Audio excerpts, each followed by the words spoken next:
I'm about to feed them to the sharks right now. Get them hype right now. Yeah. You know the ground is up. Yeah. Everybody that trains, you know the game. Yeah. So let's get it. Slap it up, bump it, and roll. Hey. Yeah, that's the way that it goes. Ain't no better way to better yourself in this game. You're feeling the growth. That's time on the mat. We put in the work. Believe it ain't easy, I know. But we train for the love of the game, the love of the art. Now slap it up, bump it, let's roll.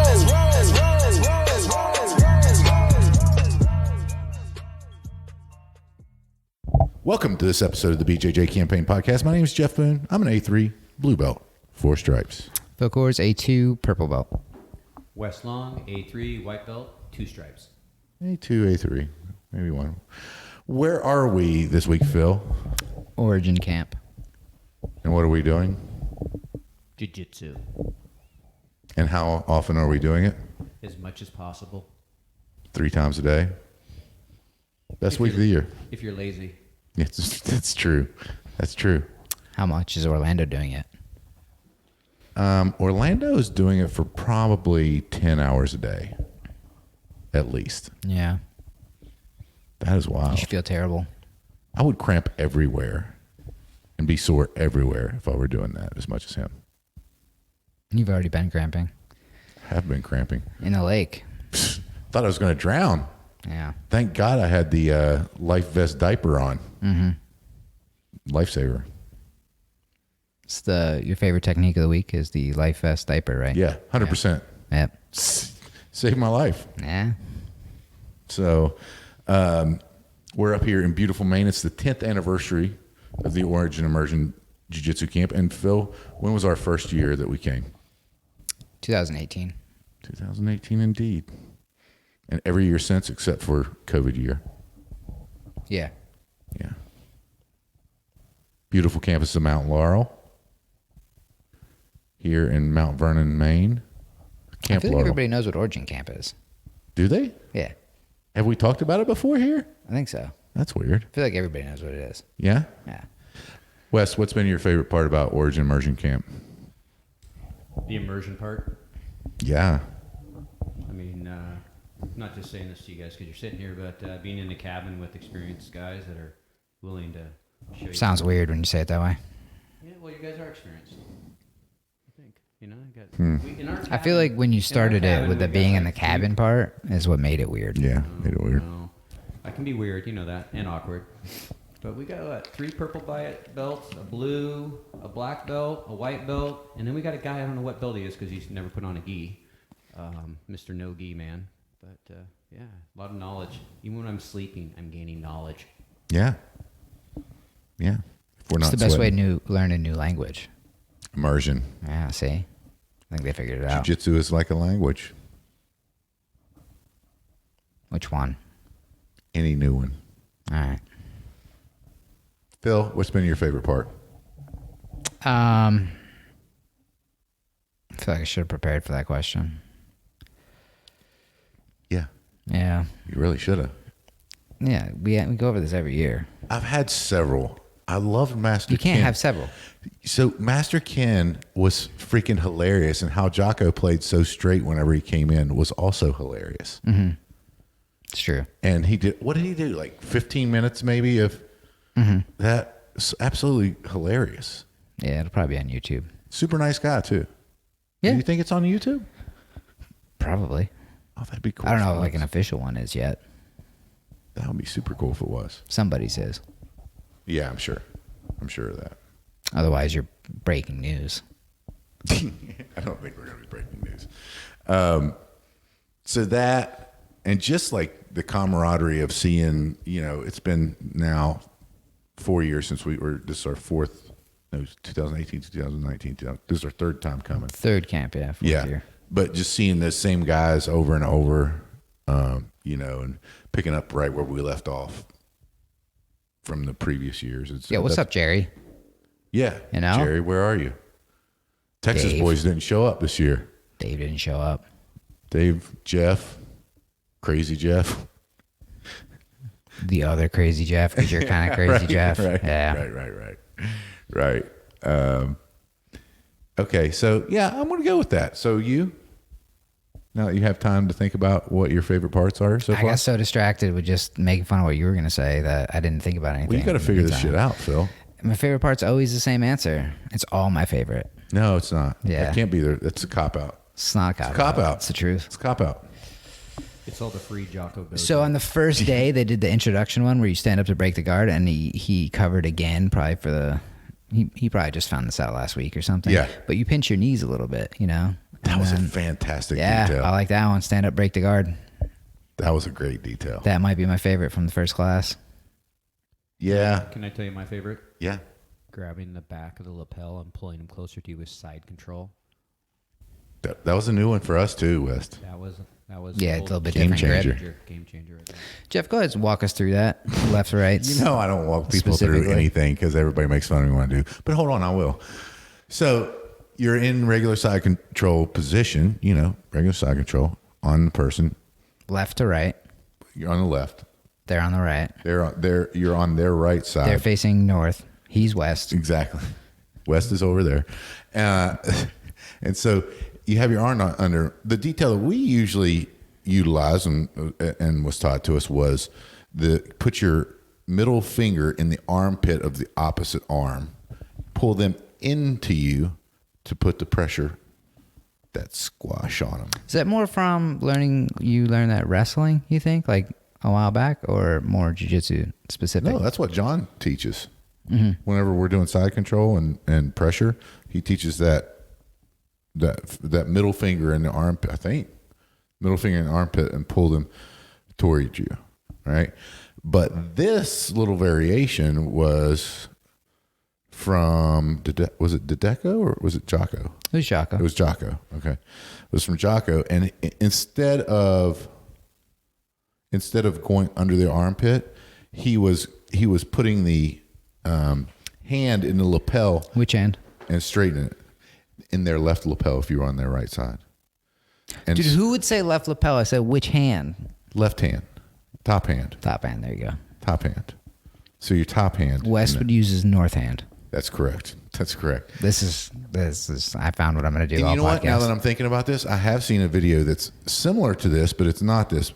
Roy Marsh, who is actually in Pinehurst now again, I think, he would do it. He did it where he would grab the neck and pull the neck, not the lapel, like for side control and no-gi. So similar premise, but man, it was really good. It was good tight pressure, and it turned your head. It was a nice detail. It's good for like maintaining, kind of sitting there for a minute if you want to. Right. Yeah, and that's what we wanted to do because we were doing the lapel chokes there specifically. So that's pretty cool.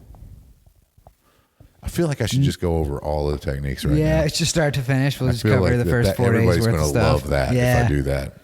Yeah. We're not doing that, ladies and gentlemen. That's not going to be a So part on of the this. first day, Jeff put his left knee in the middle. No, that was great. I'm trying to think. Oh, also Danielle Kelly. Shout out Danielle Kelly. She's number 4 in the 115-pound division of the women's in WNO. She showed a sweet little knee by. So we're up north. Knee by from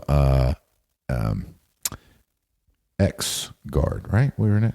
It was Yeah, X guard to backside. X guard to Fitty, fitty. backside. Yeah, get them off balance. But that was really cool. I really like that one. Yeah, it was neat. Yeah. And now let's transition into You skipped Pete's guard pass. guard pass. Oh, that was a killer. I'm not doing all techniques, Phil. No, we're going Forget over it. all the techniques. No, with her. we're not going to. Yeah. We're not going to do that. Let's get West's opinion on this because I think that you and I we talked about this just a little bit, but it's whenever you start going to camp, it's kind of overwhelming. Like it's hard to retain anything. It's real life much YouTube. less everything. Yeah, it's real life YouTube. Yeah, it You is. just keep going to the next one. It Don't is. remember a fucking thing. Every 3 hours you're doing another seminar. It's crazy. Joey said we'd never hang in there past 3-4 days for taking anything home. Joey said that? Yeah. was like, yeah, you're probably right. So how about you? How about you, Wes? Do you feel like first off, they do just to let everybody know, they do breakouts. It's white belts in one room, do blue, purple in one room, and then black and brown in one room. Where obviously they're going to be more advanced for the black and brown than they are for the white belts, but also, you know, I think it makes sense on how they break that down. It's a smart way to do it. But how have you felt like you've digested the material? And I know you're taking notes and everything, but how do you feel like what do you feel like you'll implement it into your game, or really have take homes with what we've been doing or what you've learned so far? Yeah, I'll be honest, it's pretty overwhelming. I mean, you got 3 sessions a day. One of them is a breakout. You know, the other 2 you're kind of mixed in with other people. Especially, I've never done no-gi, so that no-gi session just blew my mind. I'm like, whoa, this is a whole other world I haven't really thought about. And you know, I think taking notes, and you know, the white belt breakouts were actually not super advanced. It was a lot of stuff I had done, you know, back in my academy, Combat Arts Academy in West Seattle, Washington. But there was a lot of little things that they did differently, you know, little detail that I picked up, even like the closed guard pass. There was some really neat stuff they were showing us. Takedown as well, different ways of doing takedown. So it was really beneficial. It's overwhelming, but everyone here is super cool, you know, to work with, the other white belts, you know, so that makes it easier. Did you last on to one person and kind of train with them the whole time? Each session? Each session, a different person, but yeah. You did? Okay. I stayed with the one person. Okay. Yeah. Which was nice, because one session I had a much smaller guy, and then the next session I had a much bigger guy. Mm-hmm. So it was good to try some of these different techniques with the different sizes and experience too. Yeah. And your note taking, and also you've been drilling afterwards, you know, whenever we get a break, and today's kind of our off day, and we've been drilling, you know, I think we've all been drilling our favorite techniques and what we were doing. That shout out to Deco with that sweet fake UPA technique that he showed. Perfect for you, Phil. Because your UPA is garbage. Yeah, it fails a lot. And that's what it's based off of, folks. But no, Phil and I were talking about it, and it seemed like in years past, when we would get done with a day, we'd go back and be like, what do we do in that first session? And I'd be like, I have no idea, you know. And now it doesn't quite seem that way now. It seems like we've retained more, and I wonder if it's just because, like Wes said, a lot of the stuff that they were doing in he'd already seen. I think a lot of this, not everything for sure, but a lot of the stuff that we did, we've already seen too, and I think that helps.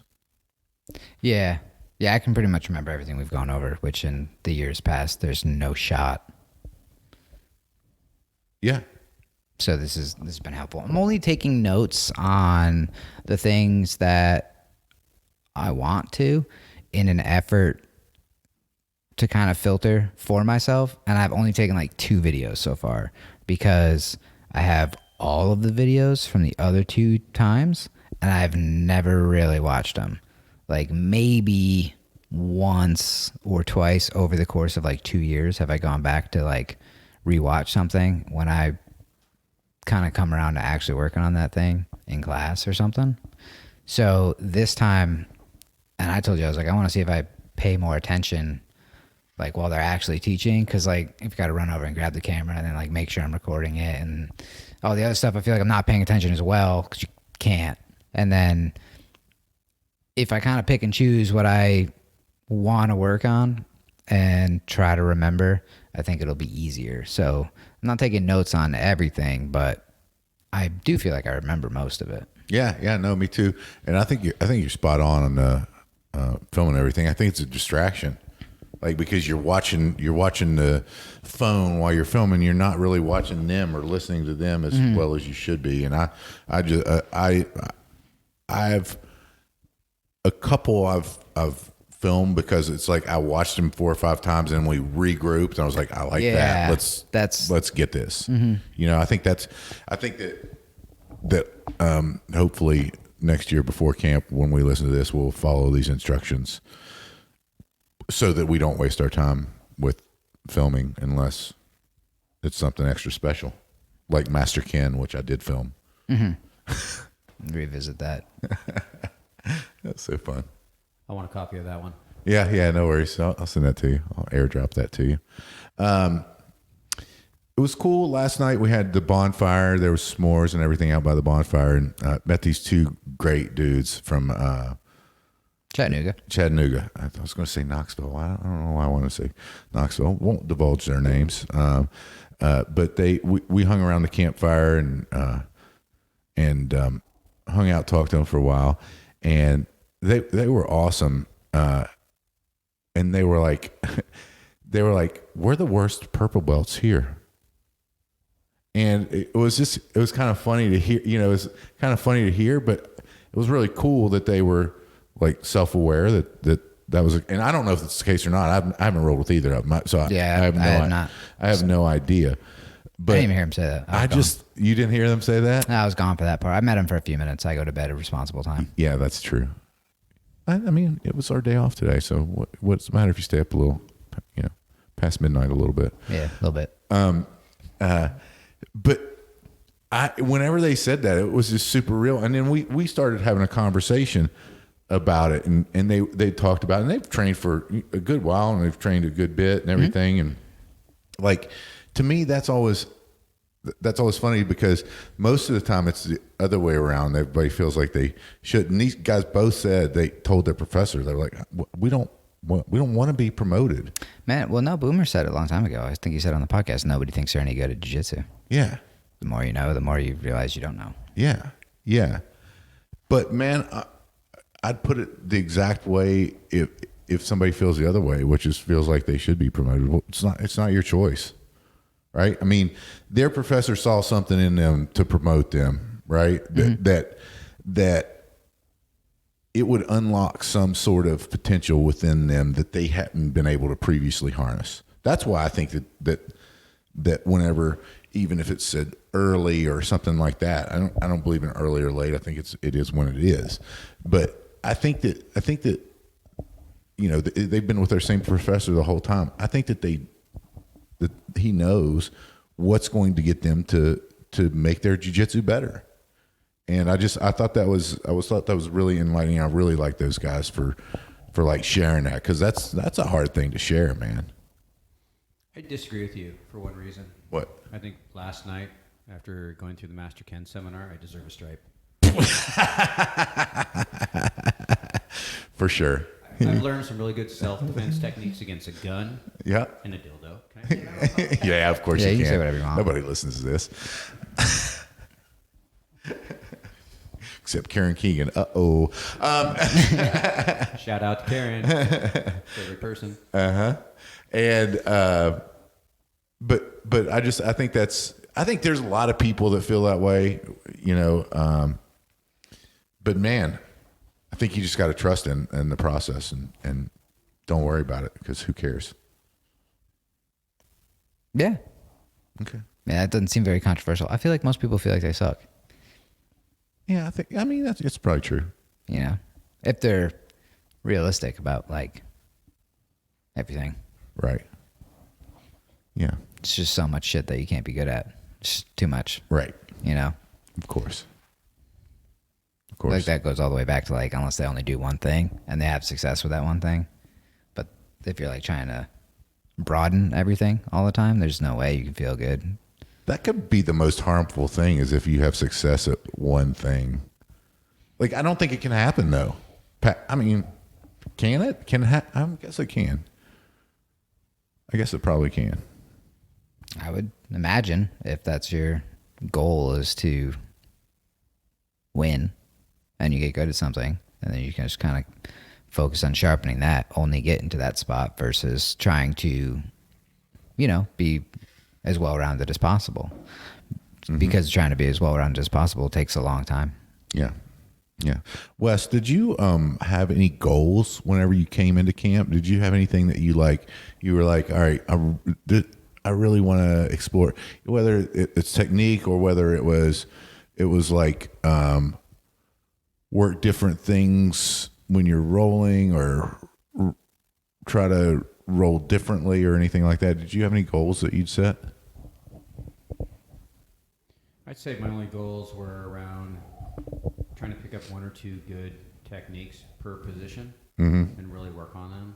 And, not try to be master of all, but at least get a couple techniques down pretty good in the different positions. And then the opportunity to just drill nonstop, which I don't get at home.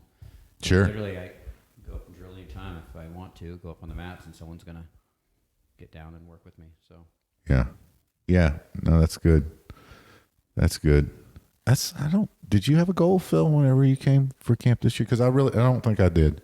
I mean, other than have fun and do a lot of jiu-jitsu and stay healthy. No, last time, I was really working on, guard passing and stuff, but I've been working on, wrestling a lot recently. So, I've already been kind of doing that stuff. So this week it was whatever. I want to see stuff that, not necessarily I haven't seen before, but just other people's approaches to it. I was watching the 10th Planet guys go over all the weird stuff for a few minutes just to see, what do you do? Just to hear their funny names that they call everything.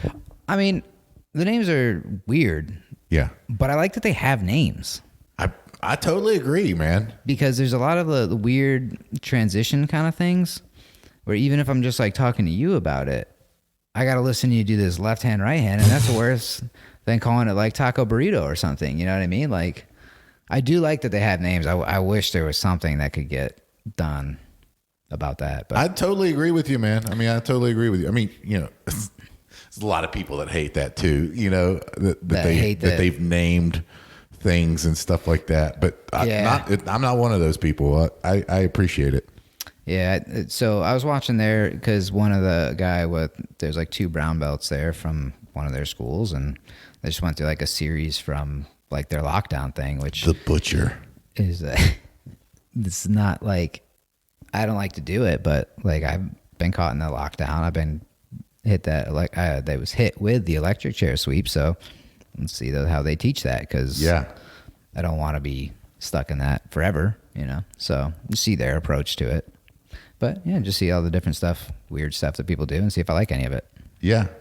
Yeah, no, that is interesting. I totally agree with you. And those guys are super nice too. Yeah, they were fun. They're fun to hang out with as well. And the white, what's his real name? I can't remember his real name. The Butcher, the brown belt. Who is the Butcher? The Polish guy that runs the 10th Planet in Chicago. Victor. Is it Victor? He doesn't run it. Italian Irish guy. That's right. You're right, West. He doesn't run it. Or I think he teaches there, doesn't he? Or does he teach? I don't know. The guy, him and the other dude just said they're 2 brown belts there. Their instructor or whatever didn't make it. Okay. I thought okay. No, it's just, I think that's just the series they do. Yeah. Well, yeah. And he actually won his fight to win match as well. But what I was talking to him, Victor, about was I love those that they have a prescribed warm up, that A, B, C, D, E, and F warm up. That's basically their fundamentals that they do every day, prescriptive. I was I think that's one thing. That, and I don't know if there may be schools that actually do that with gi or whatever, but man, I see real benefit in that whole prescriptive flow roll warm up. Because I mean, I think we watched a couple of those, didn't we? One day when they were going through everything. This is a warm up series, and then it goes through all the moves, and Yeah, I watched them a long time ago. It's just it doesn't help if you don't understand how to do the stuff.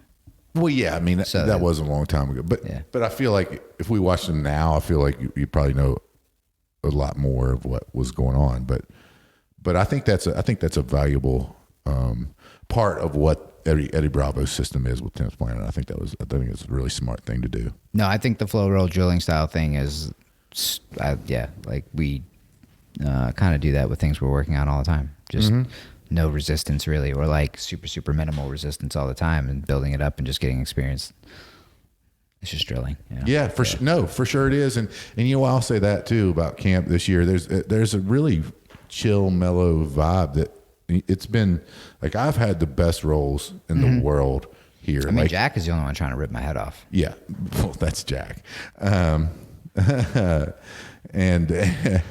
and Wes's head too. But no, I mean everybody's been super cool, and they've matched whatever intensity is, and after the sessions, I'll make sure to feed them whatever position that we just went over, so they can get some like semi resistance on whatever it is that we went over, and they'll do the same for me. And I think that's like that's super. That's something I haven't really.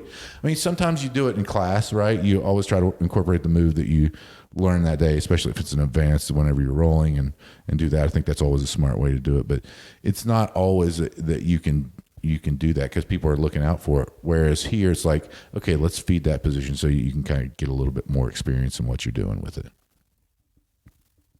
No, yeah. The same as class.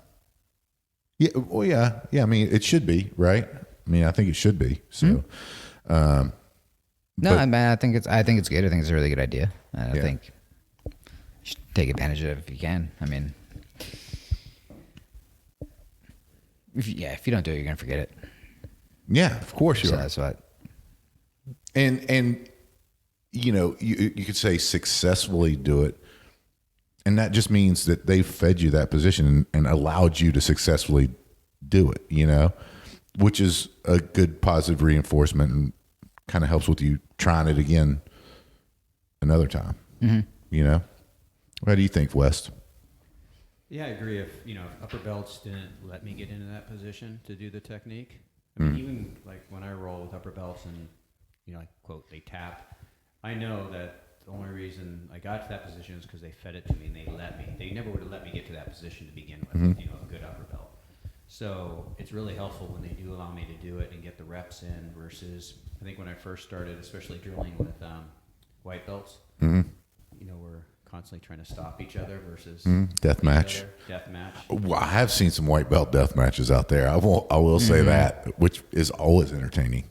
Yeah, I saw one too, and one of them came up to me and asked me to roll, and I was like, I don't want to roll with this guy. Literally, I said that, and I'm like, all right, but I was successful in talking him and setting the pace really early. And, Good.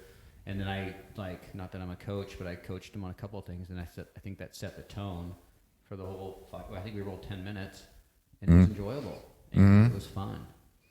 Well, that's part of it, right? It's the energy that you put into it and the expectation that you set.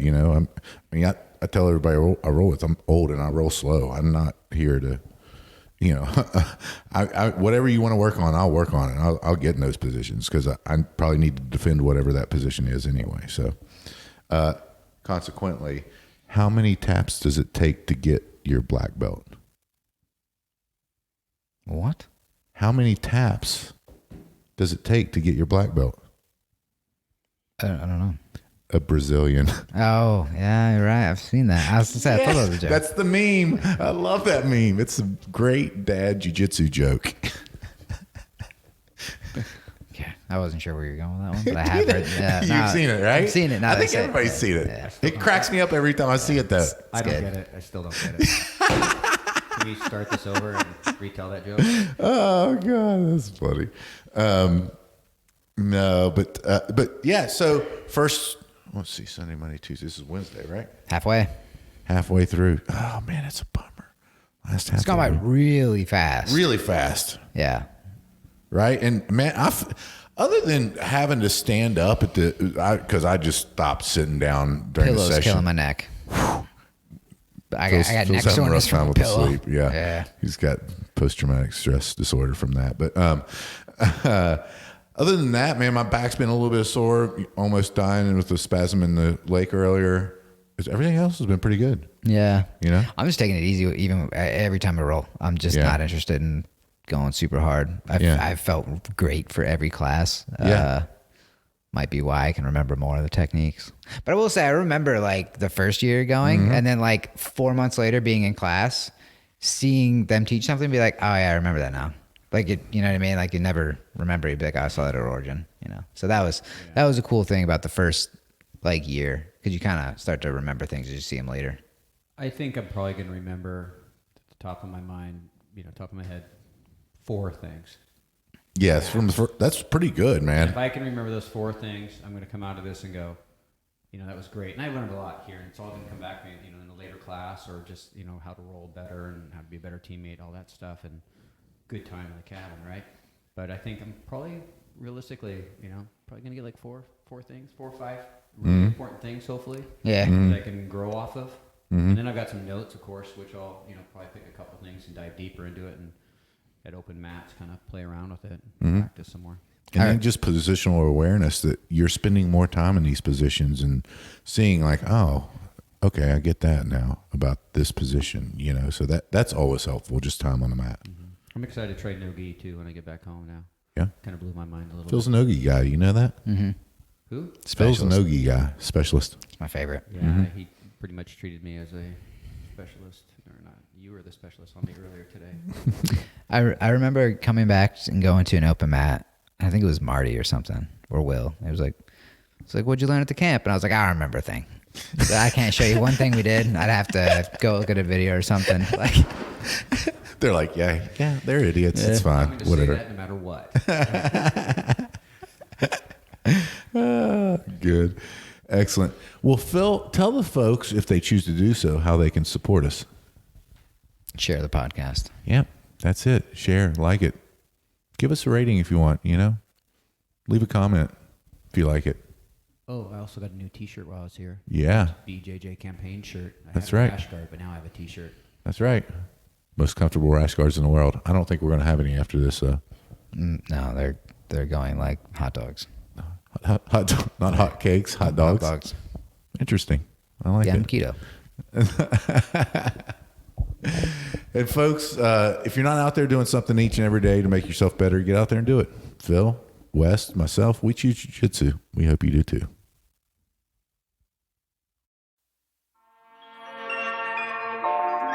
I'm about to feed them to the sharks right now. Get them hype right now. Yeah. You know the ground is up. Yeah. Everybody that trains, you know the game. Yeah. So let's get it. Slap it up, bump it, and roll. Hey. Yeah, that's the way that it goes. Ain't no better way to better yourself in this game. You're feeling the growth. That's time on the mat. We put in the work. Believe it ain't easy, I know. But we train for the love of the game, the love of the art. Now slap it up, bump it, let's roll.